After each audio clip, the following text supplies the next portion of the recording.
Alhamdulillahi nahmaduhu wa nasta'inuhu wa nastaghfiruhu wa na'udhu billahi min shururi anfusina wa min sayyiati a'malina may yahdihillahu fala mudilla lahu wa may yudlil fala hadiya lahu ashhadu an la ilaha illallah wahdahu la sharika lahu wa ashhadu anna muhammadan abduhu wa rasuluhu amma ba'd. கண்ணியமும் பெரும் கருணையும் நிறைந்த எல்லாம் வல்ல அல்லாஹ்வின் நல்லடியார்களே, உங்கள் அனைவர் மீதும் அல்லாஹ்வின் சாந்தியும் சமாதானமும் என்றென்றும் நிலவட்டுமாக என்று பிரார்த்தனை செய்தவனாக இந்த உரையை ஆரம்பம் செய்கிறேன். அன்பார்ந்த சகோதர சகோதரிகளே, இந்த உலகத்தில் வாழக்கூடிய மக்கள் உலகத்தில் கிடைக்கக்கூடிய எல்லா விதமான நன்மைகளையும் அனைவரும் அடைந்துவிட முடிவதில்லை. வெகு சிலர்கள்தான் இந்த உலகத்தில் கிடைக்கக்கூடிய நல்ல விஷயங்களை அனுபவித்துக் கொள்கிறார்கள்.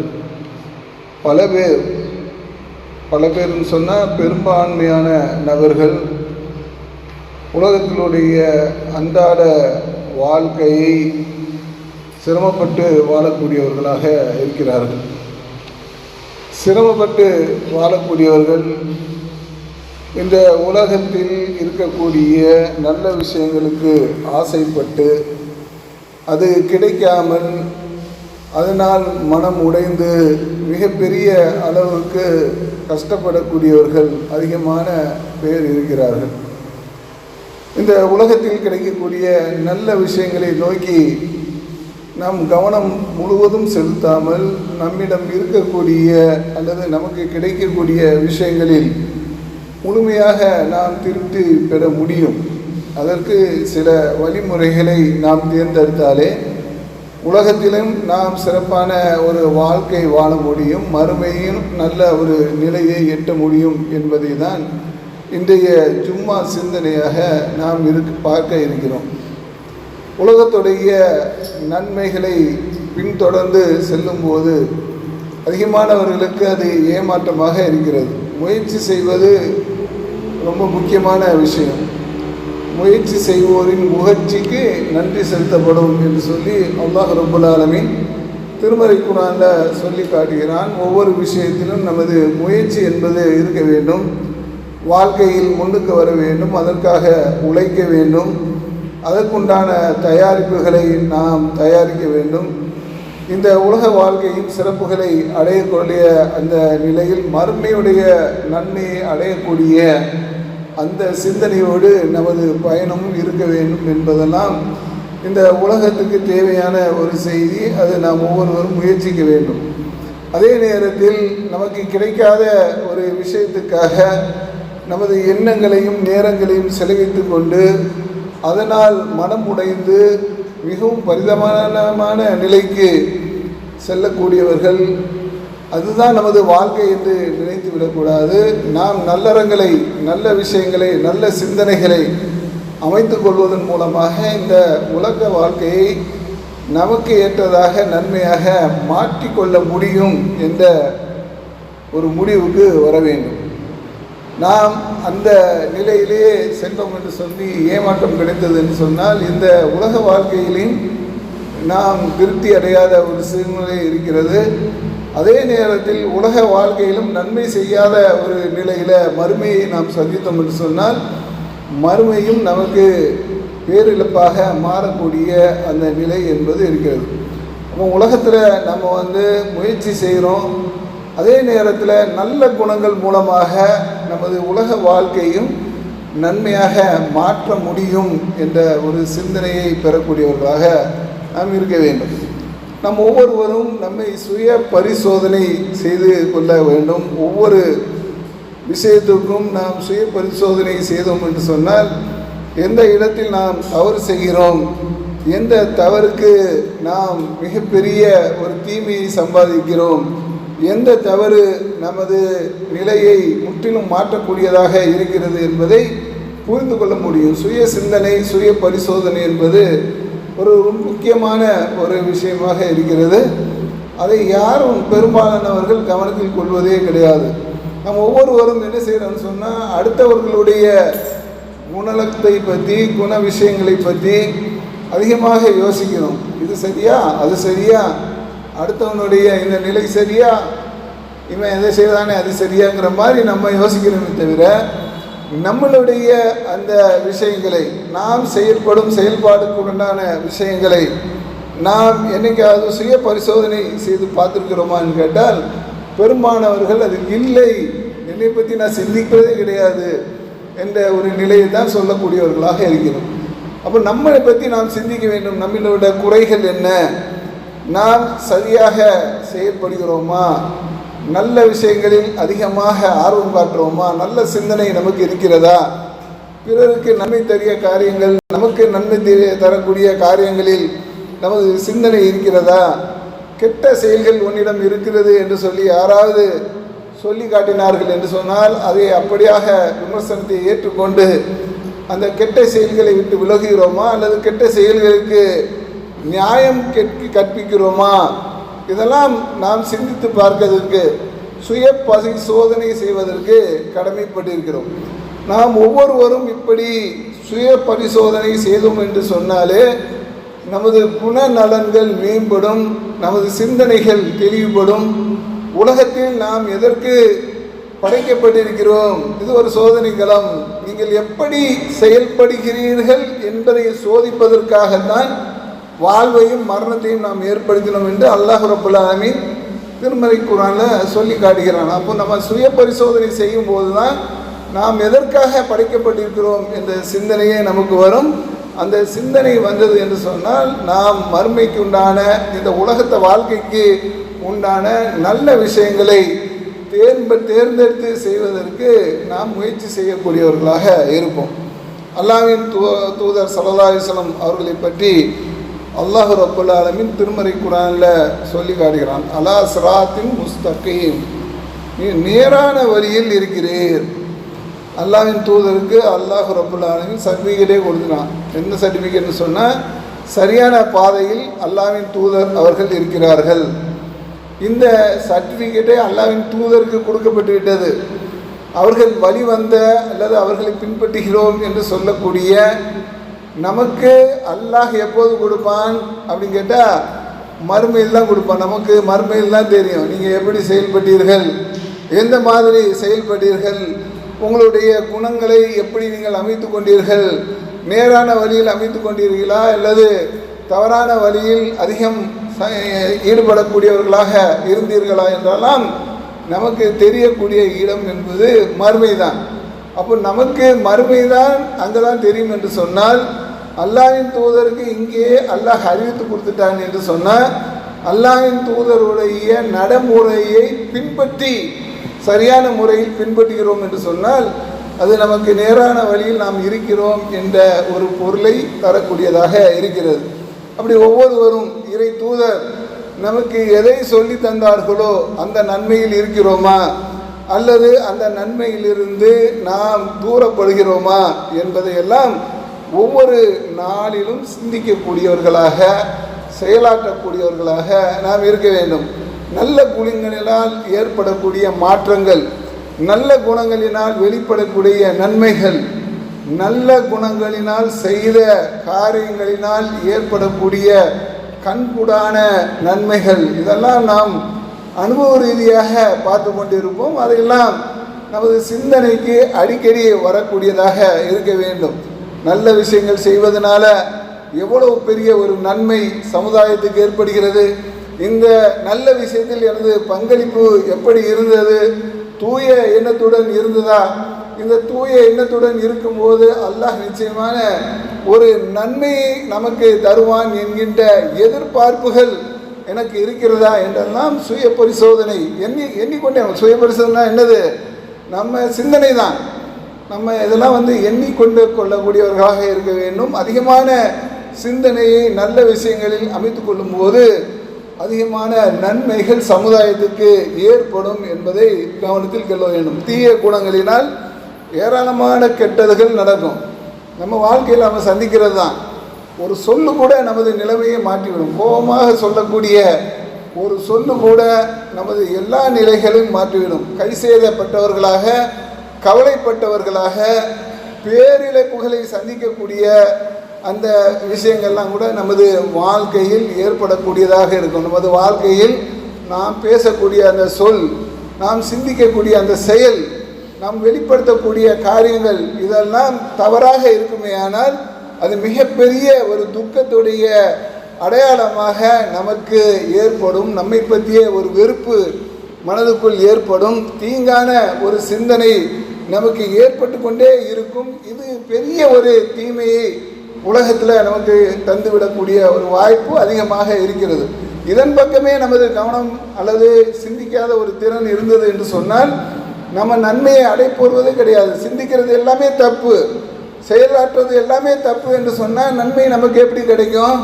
அப்போ மறுமையை நம்பக்கூடிய நாம், அல்லாஹ்வின் தூதருடைய நேரான வழியை பின்தொடர்ந்து செல்லக்கூடிய நாம், சரியான பாதையில் நாம் செயலாற்றுகிறோமா? இது ரொம்ப முக்கியமான ஒரு விஷயம்.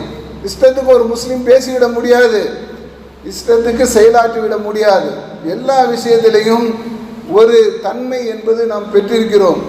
அல்லாஹ்வின் தூதர் நமக்கு தன்மையை அறிவித்து தந்திருக்கிறார்கள். அந்த தன்மை என்பது நமது வாழ்வியலில் வெளிப்படக்கூடியதாக இருக்கிறதா? நமது செயலில் வெளிப்படக்கூடியதாக இருக்கிறதா? மறுமைக்குண்டான பலனை தரக்கூடியதாக இருக்கிறதா? அல்லாஹ்வுக்காக நான் செய்கிறேனா? இறையச்சம் எனக்கு மேலோங்க ஒரு நிலையில் இருக்கிறதா? இதெல்லாம் நமது சிந்தனைக்கு எல்லா தரப்பு மக்களுக்கும் வரலாம். வயதானவர்களுக்கும் வரக்கூடும், அதே மாதிரி சிறுவர்களுக்கும். சிறுவர்கள் என்று சொன்னால் அல்லாஹ்விட உயர்ந்த ஒரு பதவியில் இருப்பவர்கள். சிறுவர்கள் சரியான முறையில் செயலாற்றுகிறார்கள் என்று சொன்னால் அரசின் நிலம் கூட கிடைக்கும். அந்த அளவுக்கு பள்ளிவாசலோடி தொடர்புடைய இளைஞர்களுக்கு அரசின் நிழல் இருக்குதுன்னு சொல்லி அல்லாஹ்வின் தூதர் சொல்கிறாங்க. அப்போ அந்த அளவுக்கு நமது செயலாற்றுதல் என்பது நேரான பாதையில் இருக்கிறதா என்பதில் கவனம் கொண்டவர்களாக நாம் ஒவ்வொருவரும் இருக்க வேண்டும். அல்லாஹ்வின் தூதர் ஸல்லல்லாஹு அலைஹி வஸல்லம் அவர்களிடம் கேட்கப்படுகிறது, அல்லாஹ்வின் தூதரே, ஒரு பெண்மணி இருக்கிறாள், அவளுடைய செயல்பாடு என்ன என்று சொன்னால் அவள் அதிகமாகவே தொழக்கூடிய பெண்மணியாக இருக்கிறார். எல்லா தொழுகையும் தொழுதுருவா, அதை விட அதிகமாக உபரி தொழுகையெல்லாம் கூட தொழக்கூடிய பெண்மணியாக இருக்கிறார். அதே மாதிரி நோம்பும் எல்லா நோம்பும் நோட்டு விடுவாள், உபரியான நோம்புகள் எல்லாம் நோட்டு விடுவாள். அதிகமான நோம்பு நோக்கக்கூடிய பெண்மணியாக இருக்கிறார். தர்மம் கேட்டார் என்று சொன்னால் யாருக்கும் இல்லை என்று சொல்லாத அளவுக்கு திருப்தியான முறையில் தர்மம் செய்யக்கூடியவர்களாகவும் அந்த பெண்மணி இருக்கிறார். இதெல்லாம் இருந்ததுன்னு சொன்னால் நம்ம பார்வையில் என்ன, உயர்ந்த ஒரு தரத்தில் உள்ள இறையச்சமுடைய பெண்மணி நாம் சொல்லிவிடுவோம். இவன் நிச்சயமாக மறுமையில் வெற்றி பெறக்கூடிய பெண்மணி என்று நாம் சொல்லிவிடுவோம். ஆனால் அந்த பெண்மணியிடம் வெளிப்படக்கூடிய ஒரு தன்மையானது அவளை நரகத்தில் கொண்டு போய் சேர்த்து விடுகிறது. என்ன தன்மை வெளிப்படுகிறது என்று சொன்னால், அந்த பெண்மணி அண்டை வீட்டாருக்கு தொல்லை கொடுக்கக்கூடிய ஒரு பெண்மணியாக இருக்கிறாள். எல்லா மார்க்க விஷயங்கள், கடுமையான விஷயங்கள்லாம் ரொம்ப கரெக்டாக செய்யக்கூடிய பெண்மையாக இருந்தாலும் அவர் பிற மக்களுக்கு தொல்லை கொடுக்கக்கூடிய பெண்மணியாக, இஷ்டத்துக்கு பேசுகிறது தான், வேற என்ன தொல்லை எங்கேருந்து வரும்? மக்களுக்கு அதிகமான தொல்லை என்பது நாவிலிருந்து தான் வரும். இஷ்டத்துக்கு பேசுறது, இஷ்டத்துக்கு சிந்திக்கிறது, நான் யாருன்னு சொல்லி திமிர்த்தனத்தை காட்டுறது. நமக்கு அல்லாஹ் சிறப்பு கொடுத்தான் என்று சொன்னால் அந்த சிறப்பின் மூலமாக நன்மையை அடைந்து கொள்ளக்கூடிய ஒரு சிந்தனை என்பது நமக்கு இருக்க வேண்டும். மற்ற மக்களை விட எனக்கு அல்லாஹ் சிறப்பு கொடுத்துருக்குறான், தர்மம் செய்யக்கூடிய அந்த சிறப்பை, வசதியை, வாய்ப்பை கொடுத்துருக்குறான், உடலை திரகாத்தனமான ஒரு உடமாக அல்லாஹ் எனக்கு கொடுத்துருக்குறான், சிந்திக்க ஞானத்தை கொடுத்துருக்குறான். அதெல்லாம் எதற்கு பயன்பட வேண்டும் என்று சொன்னால் அல்லாஹ்வுடைய திருப்தியை பெறுவதற்காக, மற்ற மக்களுக்கு நன்மை நாடுவதற்காக பயன்படுத்தணும் என்று சொன்னால் அது நிச்சயமாக அல்லாஹ் நன்மையில் பதிவு செய்வான். ஆனால் திமிர்த்தனம் காட்டுவதற்காக, பிற மக்களை அடக்கி ஆள வேண்டும் என்கின்ற நோக்கத்தோடு யாரையும் மதிக்காத துச்சமாக கருதணும் என்று சொன்னால் அது நமக்கு நன்மையே பெற்றுத்தராது. அப்போ இந்த பெண்மணி இவ்வளவு சிறப்பான ஒரு பெண்மையாக இருந்தாலும் கூட அவர்களுடைய பேச்சு என்பது பிறரை காயப்படுத்தும் விதமாக அமைந்ததனால் அல்லாஹ்வின் தூதர்கிட்ட கேட்குறாங்க, இந்த பெண்மணியுடைய மறுமை நிலை என்ன என்று சொல்லி கேட்கும்போது அல்லாஹ்வின் தூதர் சொல்கிறாங்க, அவள் நரகத்தில் இருப்பாள். எவ்வளவு பெரிய கை சேதம் பார்த்தீங்களா? அப்போ இந்த மாதிரியான ஒரு கை சேதத்தை அடையக்கூடிய ஒரு பண்பு என்பது மூமின்களுக்கு இருந்துவிடக்கூடாது. நமது குணநலங்கள் மக்களுக்கு நன்மையை தரக்கூடியதாக இருக்க வேண்டும். நமது குணங்கள் நமக்கே நன்மையை தரக்கூடியதாக இருக்க வேண்டும். நமது குணநலம் தான், நம்ம பேச்சு தான் அது நமக்கு எதிரானதாக இருக்கிறது. பல நேரங்களில் பேசிவிட்டு அதோடைய கெட்ட நடவடிக்கை அந்த ஒரு பேச்சு பேசுகிறோம், அதனால் ஏற்படக்கூடிய துன்பத்தை நாம் அனுபவிக்கக்கூடியவராக மாறுகிறோமா இல்லையா? நாம் தான் பேசுகிறோம், அப்போ துன்பத்தை வாங்கி கட்டிக்கிறோம். அப்புறம் எப்படி அடுத்தவங்களுக்கு நாம் நன்மை செய்யக்கூடியவர்களாக மாறுவோம்? அப்போ சிந்தித்து பார்க்க கடமைப்பட்டிருக்க வேண்டும். நாம் வெளிப்படுத்தக்கூடிய அந்த வார்த்தைகள் மற்றவர்களிடம் என்ன தாக்கத்தை ஏற்படுத்துகிறது என்பதை கவனத்தில் கொள்ள வேண்டும். ஒரு பெண்மணி இருக்கிறாள், அவள் அளவோடி நோன்பு நோக்கிறாள், அளவோடி தொழுகிறாள். அளவோடினா கடமையான நோன்பு நோக்கிறாள், கடமையான தொழுகையை தொழுகிறாள். அதே மாதிரி அளவோடி தர்மம் செய்கிறாள். தேவையான அளவுக்கு, இஷ்டத்துக்கு தர்மம் செய்கிறதில்லை, தேவையான அளவுக்கு தர்மம் செய்கிறாள். ஆனால் யாருக்கு எந்த தொல்லையும் கொடுப்பதில்லை.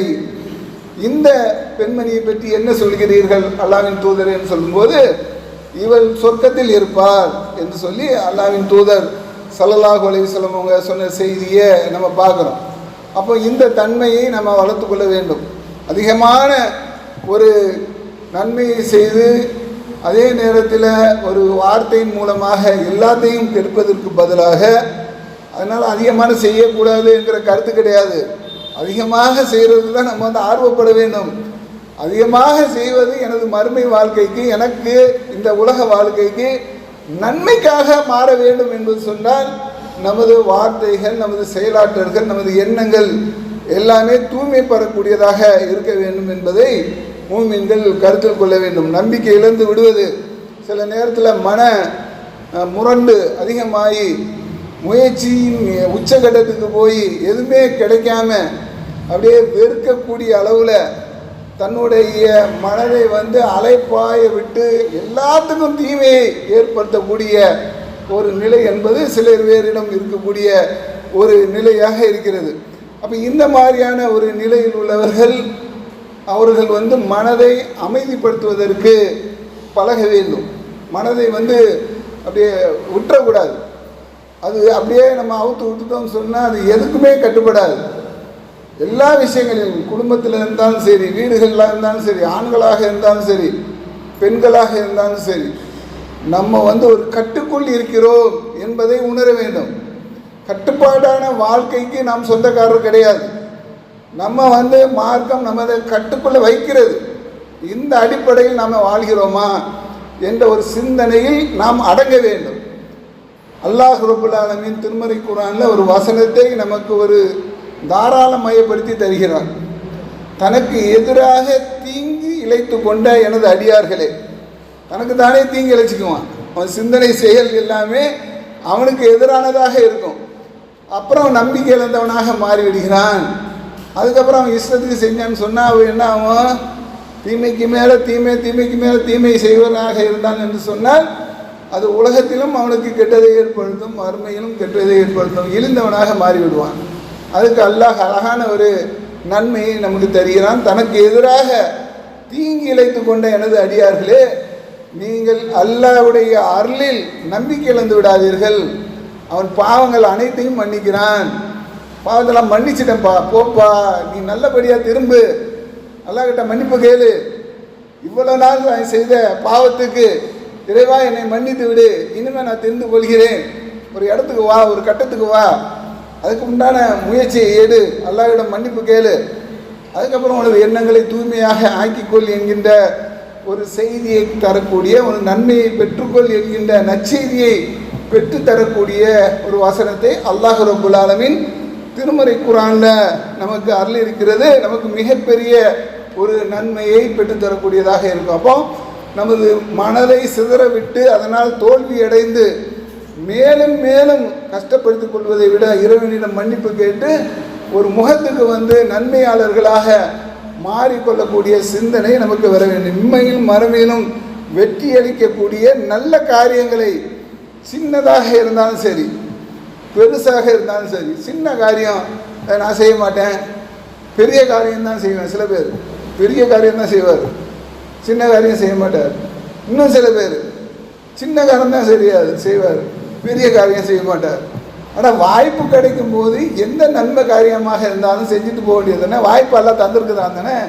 உடல் ரீதியாகவும் மன ரீதியாகவும் பண ரீதியாகவும் பொருளாதார ரீதியாகவும் அல்லாஹ் உங்களுக்கு வாய்ப்பு தந்திருக்கிறான் என்று சொன்னால் அந்த வாய்ப்பின் மூலமாக சின்னதாகவோ பெரிதாகவோ நன்மைகளை நற்காரியங்களை செய்வதற்கு நாம் ஆர்வப்பட வேண்டும். அந்த ஆர்வம் என்பது நமக்கு நல்ல ஒரு நிலையை மனநிலையை பெற்றுத்தரும். நல்ல காரியம் செய்யும்போது உங்கள் உள்ளம் வந்து திருப்தி அடையும். வேறு எந்த திருப்தியாவது உங்களுக்கு கிடைக்குமா? ஒரு கோடி ரூபா கொடுத்து திருப்தியை வாங்க பார்ப்போம். நிம்மதியை ஒரு கோடி ரூபா கொடுத்து வாங்கிட முடியுமா? முடியாது. அல்லாஹ்வுடைய நினைவால் தான் உள்ளங்கள் அமைதி பெறுகின்றன. திருமறை குர்ஆன்ல அல்லாஹ் சொல்கிறான், கவனத்தில் கொள்க, உள்ளங்கள் எதில் அமைதி கொள்கிறேன் என்று சொன்னால் அல்லாஹ்வின் நினைவால் தான் அமைதி கொள்கின்றன. அப்போ அல்லாஹ்வுடைய நினைவு வரக்கூடிய காரியங்கள் நற்காரியங்களில் நம்ம தொடர்ந்து செயல்படுவோம் என்று சொன்னால் அது நமக்கு மிகப்பெரிய ஒரு மன அமைதியை மன திருப்தியை பெற்றுத்தரும், மிகப்பெரிய ஒரு நன்மையாக அதை மாறும் என்பதை மூமின்கள் கருத்தில் கொள்ள வேண்டும். மலர்ந்த முகம், சில பேருடைய மூஞ்சியை பார்த்தா சகிக்கவே மாட்டேங்குது. சலாம் சொன்னால் கூட பதில் சலாம் சொல்லலை, பெரிய கம்ப்ளைண்ட்டாக இருக்குது. ஏன்பா சலாம் சொன்னால் பதில் சலாம் சொல்ல மாட்டேங்கிற? அவன் அஸ்ஸலாமு அலைக்கும்னு உன்ட்ட சொல்லிட்டானே, உன் விரோதியாக கூட இருக்கட்டும், உன்ட்ட அஸ்ஸலாமு அலைக்கும் சொல்லிட்டான் தானே, காதில் கேட்காத மாதிரியே போறியே, ஏன்பா போகிற? உன் மேலே சாந்தி உண்டாகட்டும்னு அவன் விரோதி சொல்லிட்டான். ஆனால் உன் விரோதத்தன்மை எப்படி இருக்குன்னு சொன்னால் பதில் கூட சொல்ல மாட்டேங்கிறியே. அப்படி இருக்கணுமா ஒரு முஸ்லீமு?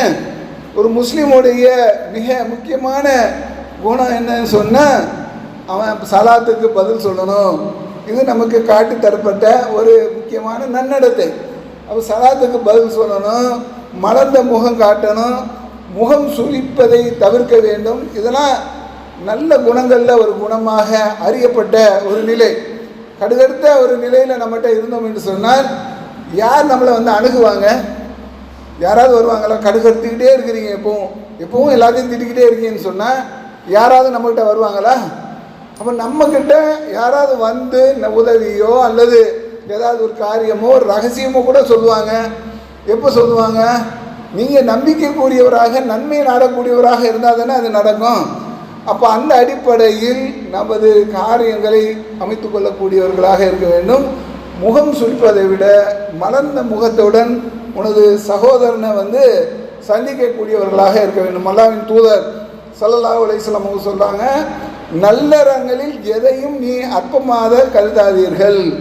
எந்த ஒரு சின்ன நல்லறமோ பெரிய நல்லறமோ எதையும் அற்பமானதை அப்படி கருதாதீங்க. உங்களுடைய சகோதரனுடைய முகத்தை மலர்ந்த முகத்துடன் நீ சந்திப்பதாக இருந்தாலும் சரி, சிரித்து அப்படி வாங்க அஸ்ஸலாமு அலைக்கும் அப்படி சிரிக்கும்போது அவர் ஒரு புன்னகை பூப்பார், நீங்கள் ஒரு புன்னகை பூப்பீங்க. அந்த புன்னகைக்கு மத்தியில் ஏராளமான நன்மைகள் நடக்குமா இல்லையா? அப்போ இதை ரொம்ப கவனத்தில் வைக்க வேண்டும். வீடுகளிலும் அதுதான், கணவன் வீட்டுக்குள்ளே வந்தான்னு சொன்னால் மலர்ந்த முகத்துடன் அஸ்ஸலாமு அலைக்கும் சொல்லணும். மனைவி அஸ்ஸலாமு அலைக்கும், நல்லா இருக்கீங்களா, வாங்க, எப்படி போச்சு இன்னைக்கு காரியங்கள், மலர்ந்த முகத்தோடு அணுகும்போது வீடுகளில் ஏராளமான நன்மைகள் ஏற்படும், இன்பங்கள் ஏற்படும், எல்லா விஷயங்களும் எளிதாக்கப்படும். நடக்குது அப்படி? இவன் வீட்டில் போகும்போதே அப்படியே பயங்கர போருக்கு போகிற மாதிரி வீட்டுக்குள்ளே நுழையிறான். வீட்டில் போகும்போது அப்படி போரில் போகிற மாதிரி தான் நுழையிறது. அந்த அம்மா எப்படி பார்க்குதுன்னு சொன்னால் ஏதோ விரோதி வந்துட்டான், இவனை அடித்து விரட்டலாமாங்கிற மாதிரி அந்த அம்மா பார்க்குறது. வீட்டில் எப்படி அமைதி நிலமும், எப்படி சந்தோஷம் வரும், குடும்பம் எப்படி ஒழுங்காக நடத்துவீங்க? குடும்பம் ஒழுங்காக நடத்த வேண்டும் என்று சொன்னால் அமைதி என்பது ரொம்ப முக்கியம். இல்லங்களை அந்த திருமண பந்தங்களை அமைத்தோடைய நோக்கமே அமைதி தான். ஆதம் அலைஹிஸ்ஸலாம் அவர்களுக்கு அவர்களுடைய ஜோடியை நாம் ஏற்படுத்தியோம் அவர் உள்ளம் அமைதி பெறுவதற்காக அல்லாஹ் ரப்புல் ஆலமீன் திருமறை குர்ஆனில் சொல்லி காட்டுகிறான். அப்போ அந்த அமைதியை நம்ம வந்து ஏற்படுத்துகிறோமா? ஏற்படுத்துறது கிடையாது. கடுகடுப்பான நிலையை வெளிப்படுத்துறது, போருக்கு போகிற மாதிரியான ஒரு போருக்கு போகிறவங்க கூட சிரிச்சுக்கிட்டே போவாங்க போல இருக்குது. வீட்டுக்கு போகிறவங்க கடுகடுப்பாக போகிறோம். ஏன்டா வீட்டுக்கு போகிறோன்னு இருக்குது சில பேருக்கு. நான் ஏன்டா வீட்டுக்கு போகிறேன், ஏன் வேலை முடிச்சுட்டு வீட்டுக்கு போனீங்கதானே, இப்போ போனால் சரி வராது, இது லேட்டாக போனால் தான் எல்லாம் படுத்து தூங்கினதுக்கப்புறம் போனால் தான் சரி வரும். எத்தனை பேர் ஏன் இது மாதிரி இருக்கிறாங்க? இருக்கிறதுக்கு காரணம் மலர்ந்த முகம் கிடையாது, கெட்ட எண்ணம் அதிகமான ஒரு நிலையில் அதிகமான சலாமோடு அணுகிறது கிடையாது, மக்களை நல்ல எண்ணத்தோடு அணுகிறது கிடையாது, மதிப்புணர்ந்து அணுகிறது கிடையாது. இது ரொம்ப முக்கியமான விஷயம். ஒருத்தருக்கு மதிப்பு என்பது ரொம்ப முக்கியமான விஷயம். அப்போ பெரியவர்களுக்கு என்று ஒரு மதிப்பு இருக்கிறது, நடுத்தர வயது உள்ளவங்களுக்கு ஒரு மதிப்பு இருக்கிறது, கீழ்நிலையில் உள்ள சிறுவர்களுக்கு என்று ஒரு மதிப்பு இருக்கிறது. சின்ன பையன் பெரியவர்களை பார்த்து வாடா போடான்னு அழைக்க முடியுமா? அந்த மாதிரியான சூழல் சில இடத்துல வெளிப்படுது. மதிக்கிறதே கிடையாது. பெரியவங்களை வாடா போடா என்று சொல்ல விட்டேன் என்று சொன்னாலும் அவருக்கு உண்டான மரியாதை கொடுக்கறதே கிடையாது. வீட்டில் பெரியவங்களுக்கு மரியாதை கொடுக்காத ஒரு சூழ்நிலை. அந்த பெரியவர்களுடைய தியாகம் இல்லாமல் நீங்கள் வந்தீர்களா? அந்த பெரியவர்களுடைய தியாகம் இல்லாமல் உங்கள் தந்தை வந்தாரா? அப்போ பெரியவர்களை மதிக்காத ஒரு சூழ்நிலை, அவர்களை ஓரங்கட்டக்கூடிய சூழ்நிலை, இதெல்லாம் மூமின்களிடம் வெளிப்படக்கூடாத ஒரு குணமாக இருக்கிறது. ஆனால் பெரும்பாலானவர்கள் இதில் கவனம் செலுத்துவதே கிடையாது. அல்லாஹ் ரப்புல் ஆலமீன் திருமறை குர்ஆனில் சொல்லி காட்டுகிறான், நன்மையும் தீமையும் சமமாகவே ஆகாது, நல்லதை கொண்டு தீமை தடுங்கள், எவருக்கும் உமக்கும் பகை இருக்கிறதோ அவர் அப்போதே தோழராக ஆகிவிடுவார். நல்லதை கொண்டு தீமையை தடுக்கணும். நன்மையும் தீமையும் சமனம் கிடையாது, எல்லாம் ஒன்று தான் எப்படி சொல்லுவீங்க? அப்போது நீங்கள் உங்களை யாராவது திட்டினாலோ அல்லது புறக்கணித்தாலோ நல்லதை கொண்டு அவர்களை தோழமையாக ஆக்கிறதுக்கு முயற்சி செய்யுங்க. அல்லாஹ் என்ன சொல்கிறான்? நீங்கள் நல்லதை கொண்டு பகைமையை தடுத்தீர்கள் என்று சொன்னால் அவர் தோழமை பக்கம் திரும்புவார் என்ற ஒரு கருத்தை திருமறை குர்ஆனில் சொல்கிறான். என்று உடனே நடக்காது. நீங்கள் என்னமோ உடனே ஒரு செயல் செஞ்சோன்னே நடந்ததாக அதை விளங்கி கொள்ளக்கூடாது. தொடர்ச்சியாக நமது எண்ணங்கள், இவன் நல்லது தான் செய்வான், நமக்கு தீங்கு எதுவும் செய்ய மாட்டான் அப்படிங்கிற ஒரு எண்ணம் அவர்களுக்கு ஏற்படுமையானால் உடனே நன்மையாக நண்பர்களை ஆக்கிக் கொள்வதற்கு முயற்சி செய்யக்கூடிய அந்த நிலை என்பது ஏற்படக்கூடிய நிலையாக இருக்கிறது. உறவுகள் விஷயங்களில் நாம் எப்படி அணுகிறோம், உறவுகளை பலப்படுத்துறதுக்கு முயற்சி செய்கிறோமா, உறவுகள் மறுமையில் முக்கியமான ஒரு பங்களிப்பை செய்யக்கூடியதாக இருக்கிறது. இதெல்லாம் ஒரு மூமின் கவனத்தில் கொள்ளக்கூடிய ஒரு செய்தியாக இருக்கிறது. இதில் நம்ம பின்தங்கினோம் என்று சொன்னால் நமது ஏனைய காரியங்கள் நல்ல காரியங்களாக இருந்தாலும் சரி, உறவுகளை நாம் புறக்கணித்து வாழ்ந்தோம் என்று சொன்னால் அந்த உறவு மறுமையில் நம்மளை கேள்வி கேட்கக்கூடிய ஒரு நிலையெல்லாம் ஏற்படும் என்பதை கவனத்தில் கொள்ள வேண்டும். நபி ஸல்லல்லாஹு அலைஹி வஸல்லம் அவர்களிடம் இஸ்லாத்தில் சிறந்தது எது என்று கேட்குறாங்க. நீங்கள் உணவளிக்கிறது, ஏழைகளுக்கெல்லாம் உணவளிங்க, அது சிறந்த காரியம். அறிந்தவர்களுக்கும் அறியாதவர்களுக்கும் சலாம் சொல்லுங்கள், அது ரொம்ப சிறந்த காரியம். நல்லா தெரிஞ்சவங்களுக்கு தான் சலாம் சொல்லலாம் கிடையாது, தெரியாதவர்களுக்கும் சலாம் சொல்லுங்கள். சலாத்தின் மூலமாக அவர்கள் உங்களை இணைத்துக் கொள்ளுங்கள், நல்ல காரியங்களில் அவர்களை பயன்படுத்துங்கள், பிறருக்கு உணவளியுங்கள். அறிந்தவர்களுக்கும் அறியாதவர்களுக்கும் சலாம் சொல்லுங்கள். உணவு பணக்காரன் கூட சில நேரத்தில் தேவைப்படும், பசியாக வருமா, அந்த காசு பணம்லாம் இருக்கும், சாப்பிடக்கூடிய சூழ்நிலை இருக்காது அப்படின்னு சொன்னால் அவர்களுக்கு உணவளியுங்கள். உணவளிக்கிறது இஸ்லாத்துடைய சிறந்த செயல். அறிந்தவருக்கும் அறியாதவருக்கும் சலாம் சொல்வது சிறந்த செயல். சின்ன சின்ன விஷயமாக தான் சொல்கிறாரு, செய்கிறீங்களாங்கிறது தான் முக்கியம். நீ செய்கிறீங்களா, நம்ம செய்கிறோமா? சின்ன விஷயந்தான், நம்ம செய்யக்கூடிய விஷயம், சொல்லக்கூடிய விஷயம் சின்னது, ஆனால் ஏற்படுத்தக்கூடிய விளைவு மிக பெரியதாக இருக்குதா இல்லையா? அப்போ அந்த ஏற்படுத்தக்கூடிய விளைவு பெரிதாக இருக்கிறத இந்த கவனத்தில் கொள்வதற்கு தான் இதை சொல்லப்படுகிறது. கெட்ட எண்ணம் கொள்வது, அது குறித்து உங்களை நான் எச்சரிக்கிறேன். அல்லாஹ்வின் தூதர் ஸல்லல்லாஹு அலைஹி வஸல்லம் சொல்கிறாங்க, உள்ளத்திலேயே கர்ண கொடூரன்னு சொல்லுவாங்க, மூஞ்சில் தெரியாது. சில பேர் அஸ்ஸலாமு அலைக்கும் மூஞ்சில் ரொம்ப அழகாக சொல்லுவாங்க, உள்ளத்தில் பார்த்தா அப்படியே வெறுப்பின் உச்சகட்டத்தில் இருப்பாங்க. இது குறித்து நான் உங்களை எச்சரிக்கிறேன். ஏனெனில் கெட்ட எண்ணம் தான் பொய்களிலே பெரிய பொய். நீங்கள் பேசக்கூடிய பொய்யில் பெரிய பொய் என்னது? உள்ளத்தில் ஒன்றை வச்சுருக்கிறீங்க, உதட்டில் ஒன்றை வெளிப்படுத்துகிறீங்க. உள்ளத்தில் நஞ்சு இருக்கிறது, உதட்டில் தேன் இருக்கிறது. அப்போ இது மிகப்பெரிய பொய். அல்லாஹ்வின் தூதர் நமக்கு உதாரணப்படுத்துகிறாங்க. துருவி துருவி ஆராயாதீங்க. இது எப்படி இந்த ரோட்டில் இவா போகிறால இந்த ரோட்டில் இவன் எதுக்கு போகிறா, எதுக்கோ போகிறா, உனக்கு ஏயா, நீ எங்கேயா போகிற, அங்கே போயா, அப்படி தானே செய்யணும். அப்போ அங்கே கெட்ட எண்ணங்களை, கெட்ட விஷயங்களை, துருவி துருவி ஆராயிற ஒரு விஷயங்களை ஒட்டு கேட்பான் சில பேர். இதுக்கு ஏன் ஒட்டு கேட்குற, எதை வேணாலும் பேசட்டும், ரகசியம் கூட பேசட்டும், நீ ஏன் ஒட்டு கேட்குற? அந்த ஒட்டு கேட்குற பழக்கம் மார்க்கத்தில் ஏற்புடைய பழக்கம் கிடையாது. ஒட்டு கேட்காதீர்கள். அல்லாஹ்வின் தூதர் ஸல்லல்லாஹு அலைஹி வஸல்லம் சொல்கிறாங்க, ஒருவருக்கொருவர் பகைத்து கொள்ளாதீர்கள், அல்லாஹ்வின் அடியார்களே சகோதரர்களாக இருங்கள், இணைந்து வாழுங்கள். இதை வலியுறுத்துகிறாங்க அல்லாஹ்வின் தூதர் ஸல்லல்லாஹு அலைஹி வஸல்லம் அவர்கள். நம்மிடம் வெளிப்படுகிறதா? அப்போ ஏராளமான விஷயங்கள் இது சம்பந்தமாக இருக்கிறது. இந்த எண்ணங்களை தூய்மைப்படுத்துறதுங்கிறது தான் ரொம்ப முக்கியம். தான் கண்டென்ட்டு. இது சம்பந்தமாக நம்ம பேசிக்கிட்டே போகலாம். செய்தி என்னது? எண்ணங்களை தூய்மைப்படுத்துங்கள். நீங்கள் எப்படி செயல்படுகிறீர்கள் என்பதை சோதிப்பதற்காகத்தான் இந்த உலக வாழ்க்கையும் மறுமையிலும் அல்லாஹ் நமக்கு ஆதாரமாக ஏற்படுத்தியிருக்கிறான் என்பதுதான் செய்தி.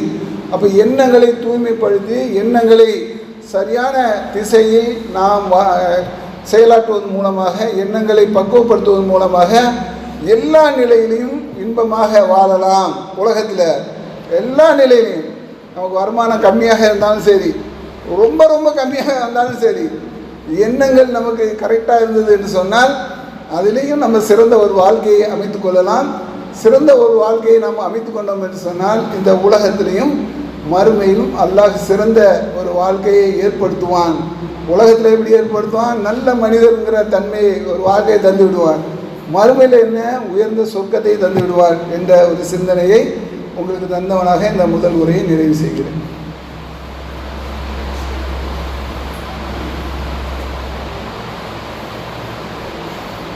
அன்பார்ந்த சகோதர சகோதரிகளே, ஒருவர் மற்றவர்களை அணுகும்போது ரொம்ப முக்கியமான விஷயம் அவரிடம் உள்ள எண்ணங்களை நாம் ஆராயக்கூடிய ஒரு தன்மை.